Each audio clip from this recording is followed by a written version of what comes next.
Yo, it's Real 92.3, LA's home for hip-hop, man. Bootleg Kev, DJ Damage, special guest in the building. One of my favorite artists in the world, man. This guy's been doing his thing. We got that boy, Nav. What's up, man? I appreciate it, man. We first got to say, our friend Dre Sinatra was supposed to be here. Oh, man. Yeah, I heard. He got in my DM. He told me today. He's in London. Yeah. He's hot. He's not here. Yeah, he told me that, too. Yeah, so we got to shout out our boy Dre. But how you feeling, man?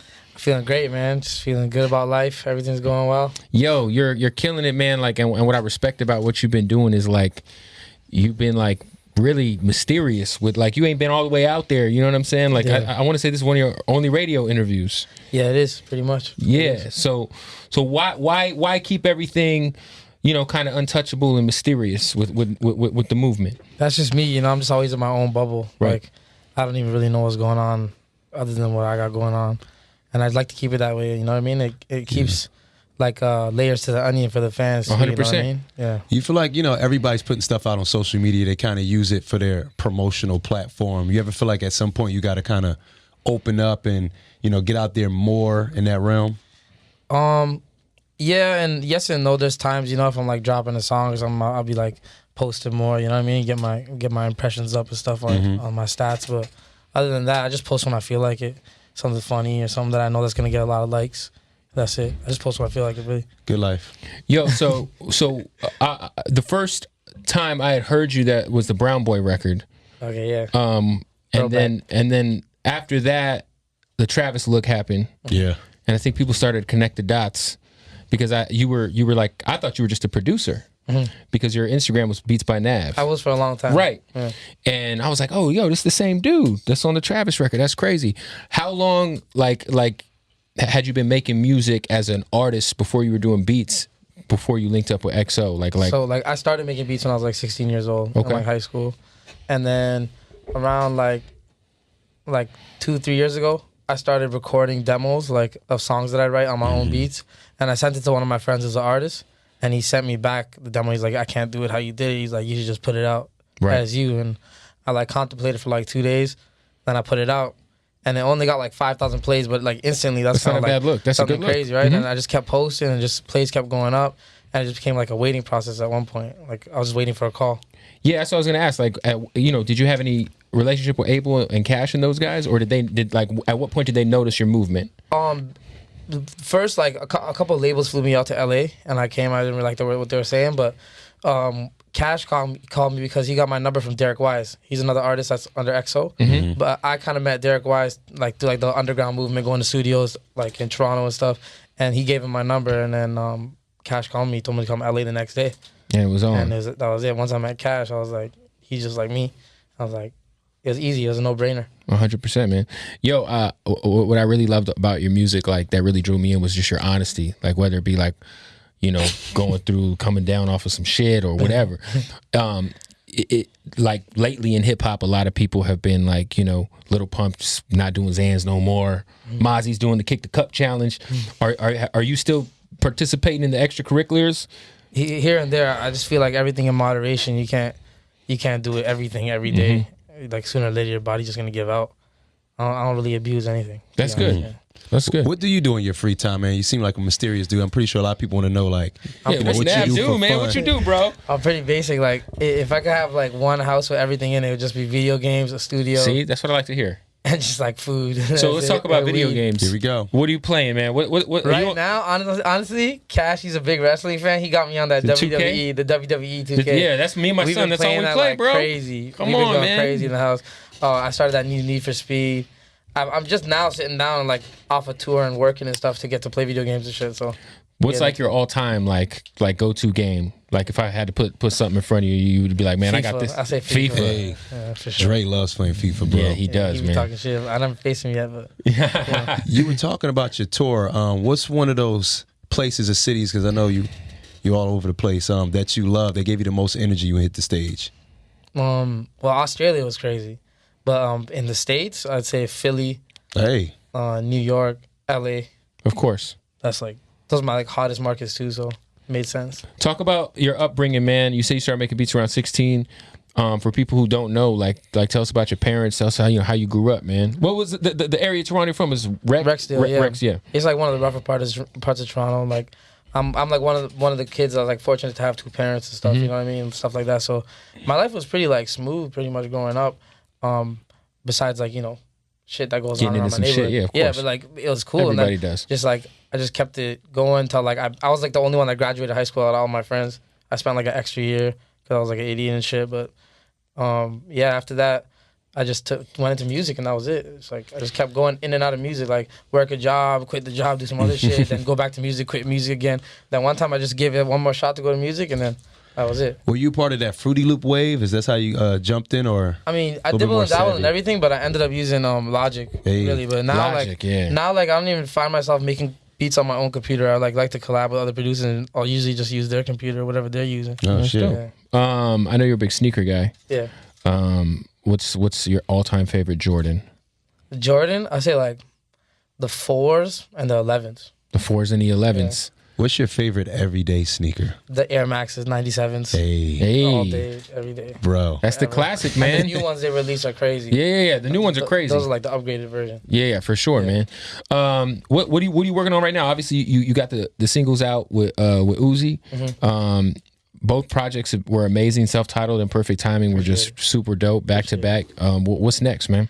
I'm working on my third project. So is it gonna be a mixtape? Because I mean, obviously nowadays everything it just goes up on Spotify. So yeah, it don't matter what you classify. It's not a mixtape. It's not an album. Like if it's a mixtape and it don't sell, they say it's a mixtape. But if it's a mixtape and it go platinum, if the mixtape goes platinum, like no, that was my album. Yeah, 100%. so it don't really matter what you classify it as. So I just say project. That way, it's either or. It don't matter. So but that one's like pretty much done. So talk about working on back to back on that beat. That was like I had no idea that was gonna be back to back. That was my first beat placement ever. Like I never produced any big song. So I was just in the studio with another producer, and it was 3 a.m. I wanted to go home, to be honest. And he was like, just start up some melodies, and that's what I do. Like I usually play the keys and stuff, and I started that main one that's in the beat, and there's like 6 other sounds in there.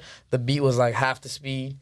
It was like really slow, and then 2-3 days later, I just hear the song come out. I'm like, what the hell? Like, is that the same beat? And it was. They just sped it up and all that shit. And like, yeah. And my credits got all cleared up in the end. And I'm good now. I'm like, it's cool. Hey. And it's dope. It's like one of those like moments in hip hop. Like, I couldn't believe it. Remember when Ron Browse produced Ether? He didn't know it was going to be Ether. Nah, exactly. I thought the beat sucked, to be honest. Like when we made it. But when they sped it up, I kind of liked it more. But when we made that beat, I did not like the beat. That's a Grammy-nominated song right there. Yeah, that was crazy. That's the only Grammy-nominated diss record I think of all time. That's a big first placement. Yeah, that was production-wise. Who else are you working with? Behind the scenes, who you making beats for? Obviously, with Metro, obviously. Hey. Danny Boy, Wheezy. Who else? Even Bobby Raps. Shout out Bobby Raps. Shout out Minneapolis, man. Ben Billions too. Dahila. I'm working with just like in-house, pretty much all family. That's people what's that up. I met organically, not just like forced shit. That's what's up. Yeah. You're living out here now? Yeah, officially, yeah. Officially. Yeah. LA living. Everybody oh boy. makes the LA move. You got to make the LA move. Got to. Are you a big smoker? Weed? Yeah. Hell yeah. Who smokes more? You or Belly? Because Belly be fucking. Belly's a monster, man. Nobody smokes more than Belly. I don't know. It's between him and Bucks, right over there. Yo, Belly's the. Everybody wants to say I smoke all the weed, but it's not me, man. Yo, all of these guys. Talk about like you're part of a crew that's historic. Like weekends run right now is something that we haven't never seen before. You know what I'm saying? And even like guys like Belly, who I think is extremely underrated, and I even think you're underrated. You know what I'm saying? Like, what's that XO stamp mean to you? I mean, the history behind it, like all the stories I hear about, like they tell me about, it's just like it makes it that much realer and that much like a good fit for me because there's actually a history. Like there's people that knew each other in diapers, you know what I mean? Right. Yeah. And built this shit up from then, you know what I mean? So it's like that coming into that, it just feels like a family. And the way they take care of me, like look out for me and everything is like a family. What's some of that advice, the big dog gives you sometimes that sticks with you? It's like, main one is not following the hype. Like Cash don't follow no hype. He's just like, where the most action is going on, he's not going to be there. It's like, that's one thing that I learned from him is like, don't get hype over anything. There ain't nothing really to see. Ain't nothing really, you're not missing out on nothing. 100%. Yeah. Coming up, like what were some of your favorite albums you were listening to? What was some hip hop shit that you were bumping in Toronto, man? Besides Drake, obviously. Like I'm young kind of, so like the people that I grew up on was like Nas, Jay-Z. That's like the earliest, and I had to actually go back and listen. You had to go back and like, and then to understand it. Yeah. How old are you? I'm 28. Oh, I mean, I'm 30. I'm just on the borderline. So he was on that G Unit wave. Like I didn't know when Tupac died. Right. Like I wasn't aware. I was like probably like 5 years old, 6 years old. Yeah. So I mean, in high school, shit, G-Unit was popping for us. Clips, Kanye, all that shit, man. yeah, 50 Cent was big. Them franchise boys. Them franchise. They was lit. Franchise, but yeah, when the South They came, was it lit, just bro. Where I'm from, there's a lot of rejection for the South stuff, but I was on it early too. I was on Gucci Mane early, Yeah. Future early. People didn't like that stuff where I'm from, but I liked it early for sure. Who do you have? Like obviously you say you're working on the album, the record with Uzi's fire. Who else are you working with, man? What other artists do you have? I got records, a couple some records other in there? like big features on there. I don't really want to give it away yet. Right, You know what I right. mean? But yeah, it's gonna be great, man. Yo, the Travis record. How much did that song change your life? Because I feel like that song really put you A lot. fucking out I had there, no man. idea because that song was like, you know what I mean? Like it was like a beat and stuff on my computer that Cash just came across and was like, "What's this?" And I wouldn't probably never have paid attention to it. And then like I met Travis a couple of times too. It's not like we just did the record. Like whatever, I hung out with Travis 4 or 5 times with Cash. Like where I got to know him. Like yeah, he's cool. And then we did some music. That's what I like about Cash. He always makes me meet people like organically and chill with them and catch a vibe. Then I'll make music. Fuck, it was a record right before that was on Spotify. I mean, it was on SoundCloud. It was fire. Remember when my time is up? I can't remember the name of it. Up, yeah. It was just Up. Yeah. Oh, Up, yeah. Yeah. That really put me on right there. I was just like, God, the sound. And you came out with the Travis Scott feature. Yeah. That was the I order. was like, winning, damn, he's right? out of here. It was like that quick. It was a rap. I remember Manny was telling me, he's like, bro, Nav's the guy. Yeah, because I would put that on like my Snapchat. People were like, what you know about that Nav? I was like, honestly, I don't really know much. And then it was like the Travis Scott feature, and it was like, out of here. Yo, Yeah. it's crazy. I know it's crazy because I saw you at when Nipsey re-grand opened his store in off of Slauson, the Marathon clothing store. Yeah. And I know you're always rocking with Nipsey.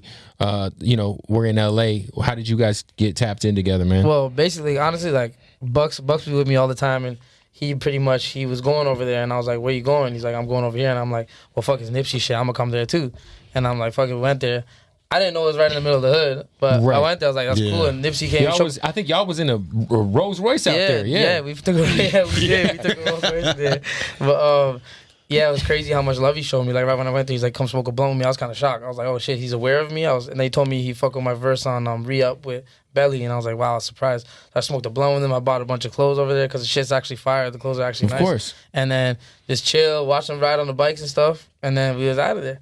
That's crazy. But yeah, it was a man. dope experience, man. Going over there, like touching the people, is dope. When is the new project coming out? It's ASAP. It's coming really It's gonna soon. just drop out of nowhere, ain't it? Yeah, like I'm gonna announce it sooner or later. So we're gonna Yeah. get a date. Huh? So we're gonna Yeah, get. you're gonna get a date soon. Gonna get a day. Okay, man. Valentine's Day is coming up next week, man. I'm pretty sure a lot of lady fans you have out there want to know, your romantic side. How does Nav court the ladies? I don't know, like probably take you to McDonald's or something. Yeah, get Real that. quick. You get the Happy Meal? that Jack in the Box 2 You might tacos just for get you a Happy $1, Meal. bruh. Hey, bro, ladies, you hear? You get it right there. 100%. Yo, so we're looking forward to the project. The Uzi record is dope. Anything else, man, that you are working on? Do you have any placements, like beat wise, on anybody else's projects? Like, Honestly, bro, like I can't keep track of that shit. Like, you just sending shit out. there's so much shit going on. Like, I got so many songs and so much beats that I'm making and stuff. Like, I have no idea where. I'm curious. I always wonder, guys who produce and rap, like how do you decide what fire you You keep gotta for do yourself? one or the other. I like to do one or the other. Like, but sometimes it gets tricky because I'll be making a beat and I'll come up with an idea and just make a song on it. It's like fuck. Like, I still don't have any beats to give to anybody. Like, I just use them all. You use them for yourself. Yeah, you end up using all your good beats for yourself. And then On Perfect Timing, did you and Metro work on beats together? yeah, a lot of the beats we're working on together. Okay. Yeah, and same thing with this project. Like, it's me with a bunch of producers. Like, I'm on the beats too. That's dope, man. Hands on. Well, look, the project, we can't wait to hear it. Hell yeah. Uzi record is dope. I think you're hella dope, man. But yeah, the one record I did produce recently was that one for Gunner. Okay, yeah. Young Thug's artist. I did Yeah. that with Metro, and I featured on that too. That's what's up, Shout out man. to Gunner too. He's fire too. Now that you get money, what's the most ignorant purchase you've made thus far? My chain, the devil emoji one Oh yeah, that I got yeah. from Aviani. That was pretty stupid. What'd that run you? I don't know. I don't even think I got the invoice for it yet. Oh damn, Yeah, it's gonna be.